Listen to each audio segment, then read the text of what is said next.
जय जगन्नाथ स्वामी नयन पथगामी भव तुमे भव तुमे। नमस्कार प्रिय दर्शक बंधु, मु गिरिजा प्रसाद साहू गिरिधारी आपण मानू मो ओडिया साहित्य कविता कार्यक्रम को स्वागत जनाउछि। प्रिय दर्शक बंधु, गत अध्याय मु केते गुड़िए कविता प्रसारण कर सारी। एगुड़िक सबू मो निजस्व लिखित कविता अटे। जहाँ हो आपणकर से आग्रह और स्नेह भल पाइबा मते पुनश्च टाणी आनी आउ एक नूतन कविता को नहीं।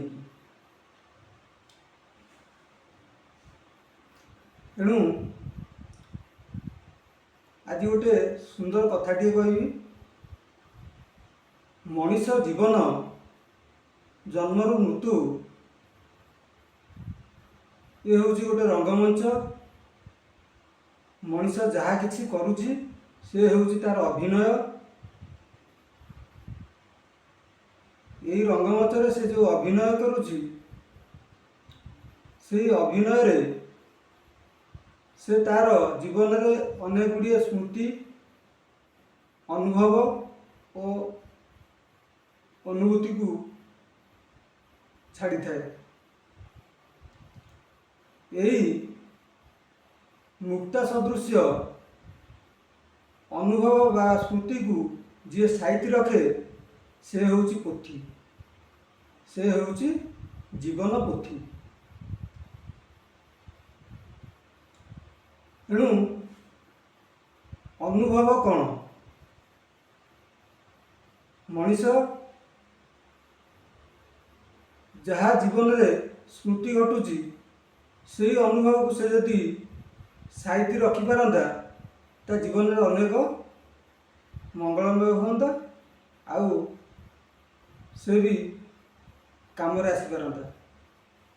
गोटे ये अनुभव को नहीं सुंदर कथाटी मन पड़ा। बहुत दिन तलर कथा, मु दिल्ली जाइए बुलायापी। सेठी मोर जड़े अति पुरातन बाल्य बंधु अच्छा। तेणु मु खबर पाइली। तेणु बहु कष्ट से रोथिबा लोकेशन को कलेक्ट कली। सेतबेले तो मोबाइल सुविधा एत नथिला, जहाँ थिला से लैंडलाइन। जहाँ हो ता सहित लैंडलाइन में कथा है तार लोकेशन नहीं बहुत कष्ट से पहुँचली। सेठी पहुँचवा परे मत बहुत समय अपेक्षा करिया पड़ला।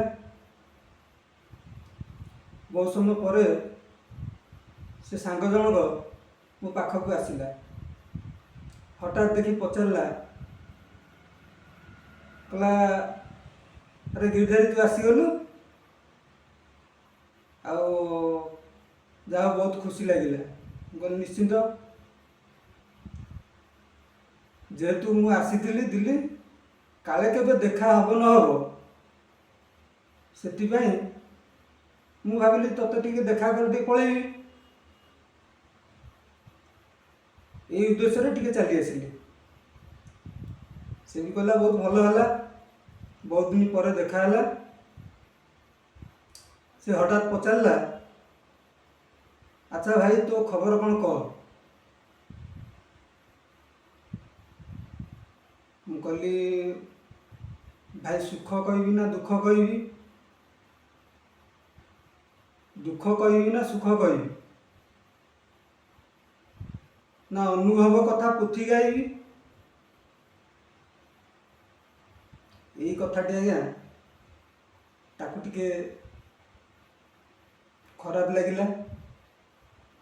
ସେ ସେଠୁ କଥା ଆଳରେ କହିଲା, ଯାହା ହଉ ଅତି ଉତ୍ତମ କବିତାଟିଏ। ସେଠୁ ସେ ତତ୍କ୍ଷଣାତ ମୋତେ ସେଠୁ ତା ଛୋଟିଆ ଯେଉଁ ଚାମ୍ବରଟି କରିଛି ଚାମ୍ବର ଭିତରକୁ ଡାକି ନେଇଗଲା। ଦୁଇ ବନ୍ଧୁ ସେଠୁ ବସି ଟିକେ କଥାବାର୍ତ୍ତା ହେଲୁ। କଥାବାର୍ତ୍ତା ହେଲା ପରେ ମୋତେ ପୁଣି କହିଲା, ଆଚ୍ଛା ମୁଁ ବୁଝିପାରିଲିନି, ତ ଦୁଃଖ ସୁଖ କ'ଣ କହ? ମୁଁ କହିଲି, ଦୁଃଖ ସୁଖ ଯାହା ଭଗବାନ ଦେଇଛି ସେଇଆ ଅଛି। ସେ ପୁଣି ଟିକେ ହସିଲା, କହିଲା, ନାଇଁ ମ ଏମିତି କ'ଣ କହୁଛୁ? ଆଉ ହଉ ଛାଡ଼, ତୁ କ'ଣ ଅନୁଭୂତି କଥା କହୁଥିଲୁ କହ? ତୁ କ'ଣ ଅନୁଭୂତି କଥା କହୁଥିଲୁ କହ? ମୁଁ କହିଲି, आहे प्रभु श्री जगन्नाथ, आहे प्रभु श्री जगन्नाथ, धन पासे नहीं मनटिए देल, उदार हृदय उदार हृदय धरी बुलाई, धन पासे जदि थांता बंधु सम्मान देखाई था। तो से आउ टिके तो खराब लगे। तो से कथा से कथा टी बुले कहला, अरे नाई तू सेमती कौन भावुचु? तू देखुचु ये केते मु व्यस्त अच्छी, ये केते पिला काम करुँच, मुझे व्यस्त रोची जे मो घर कथा भी टे बुझीपारूनी, पिला छुआ कथा टे देखिपारूनी। कहली बारे बंधु, ताने ये चिंता करंतु, धन पाई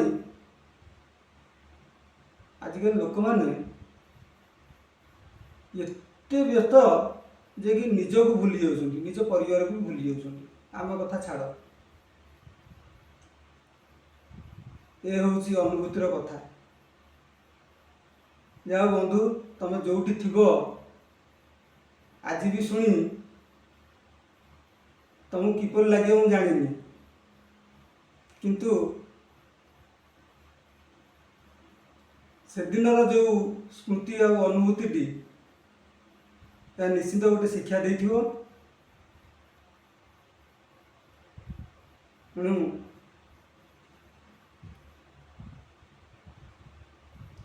आपण जोटी भी थे आपण को पुनः हृदय अभिनंदन जनाऊँ।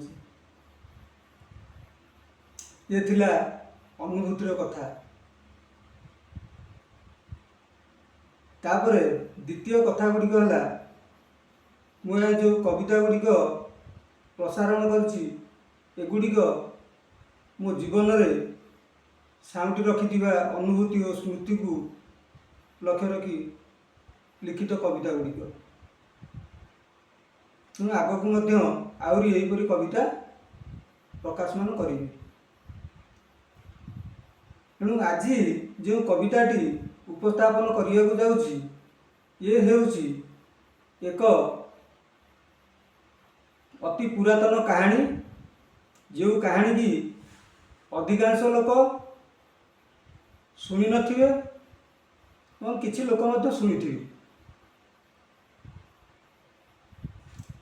ये पुरातन कहानीटी तंती और एंडुओ को लेकिन कथित। हे बंधु, मोर कौनसी जाति भित्तिक उद्देश्य रे कि संप्रदाय को लेकिन प्रकाश मोर इच्छा नुहे, किंतु जेहेतु यह गोटे अति पुरातन गल्प थिला, एणु मु गल्प को नहीं ताकू ପଦ୍ୟରେ ରୂପାନ୍ତରଣ କରିଅଛି। ତେଣୁ ଏହି ପଦ୍ୟଟି ଗୋଟେ ରୋମାଞ୍ଚକର ଆଉ ହାସ୍ୟକର। ତେଣୁ ଆସନ୍ତୁ ସେ ପଦ୍ୟଟି ଆମେ ଶୁଣିନେବା। ତନ୍ତୀ ଆଉ ଏଣ୍ଡୁଅର କଥା।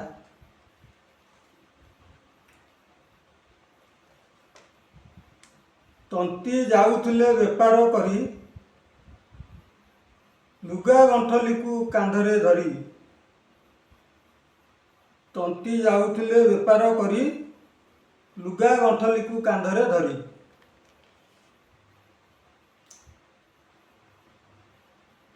ଥକା ଲାଗି ଗଛ ମୂଳେ ବସିଲେ,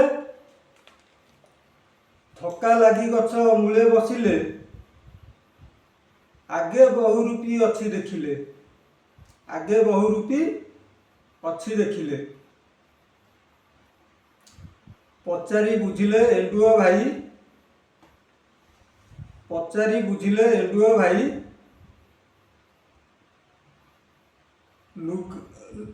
ଲୁଗା ନବୁ କହ ଦେବି ତୋ ପାଇଁ।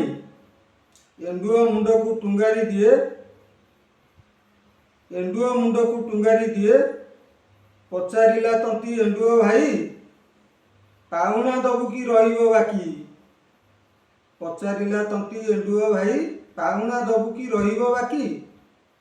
ଏଣ୍ଡୁଅ ନୀରବ ରହେ ଚାହିଁକି, ତନ୍ତୀ ଭାବିଲା କି ନାହିଁ ପାଉଣା, ଆଜି ନ ଦେଉ ସେ କାଲିକି ନବା। ଗୋଟାକ ପରେ ସେ ଗୋଟେ ଦିଅଇ, ଗୋଟାକ ପରେ ସେ ଗୋଟେ ଦିଅଇ, ଏଣ୍ଡୁଅ ମୁଣ୍ଡକୁ ଟୁଙ୍ଗାରୁଥାଏ। ଏମନ୍ତ ପ୍ରକାର ଲୁଗା ଗଣ୍ଠଲି, ଏଣ୍ଡୁଅ ପାଖରେ ଦେଲା ସେ ଆଣି। ଖୁସିରେ ଘରକୁ ଆସଇ ଧାଇଁ, ଭାରିଯାକୁ ସବୁ କହେ ବଖାଣି। ଖୁସିରେ ଘରକୁ ଆସଇ ଧାଇଁ, ଭାରିଯାକୁ ସବୁ କହେ ବଖାଣି। ଏହା ଶୁଣି ପତ୍ନୀ ବେହୋସ ଗଲା, ଏହା ଶୁଣି ପତ୍ନୀ ବେହୋସ ଗଲା।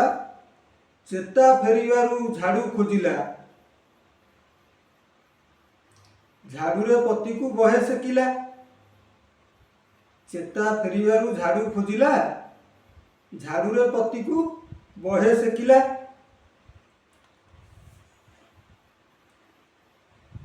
ମୋର ଦୋଷ ବନ୍ଧୁ ନଦେବ କେହି, ମୋର ଦୋଷ ବନ୍ଧୁ ନଦେବ କେହି। ଅତି ପୁରାତନ ଗଳ୍ପ ଅଟଇ, ବିଲୁପ୍ତ ଗଳ୍ପକୁ ଉଦ୍ଧାର କରି ପାଠକେ ପ୍ରକାଶ କରିଛି ମୁଇଁ। ମୋର କବିତାଟି ସରିଲା, ଫୁଲ ଗଛଟି ମରିଲା। ପ୍ରିୟ ଦର୍ଶକ ବନ୍ଧୁ, ଆପଣଙ୍କୁ ମୋର ଗୋଟିଏ ନିବେଦନ, ଆପଣ ଲାଇକ୍ ଓ ସେୟାର କରନ୍ତୁ। କାହିଁକିନା ଆପଣଙ୍କର ଲାଇକ୍ ଆଉ ସେୟାର ବା ମତାମତ ମୋତେ ଉତ୍ସାହ ଦିଏ ଏବଂ ନୂଆ ନୂଆ ଲେଖିବାକୁ ଆହୁରି ଆଗ୍ରହ ମଧ୍ୟ ହୁଏ। ତେଣୁ ବିଦାୟ ନେଉଛି। ଆଗାମୀ ଅଧ୍ୟାୟରେ ପୁଣି ଦେଖା ହେବ ନୂଆ ନୂଆ କବିତାକୁ ନେଇ। ଆଉ ନିଶ୍ଚିନ୍ତ ରୂପେ ଆପଣ ଆପଣଙ୍କର ମତାମତ ଜଣାଇବେ, ଆପଣଙ୍କୁ କିପରି ଲାଗିଲା। ମୁଁ ବିଦାୟ ନେଉଛି। ଜୟ ଜଗନ୍ନାଥ, ନମସ୍କାର।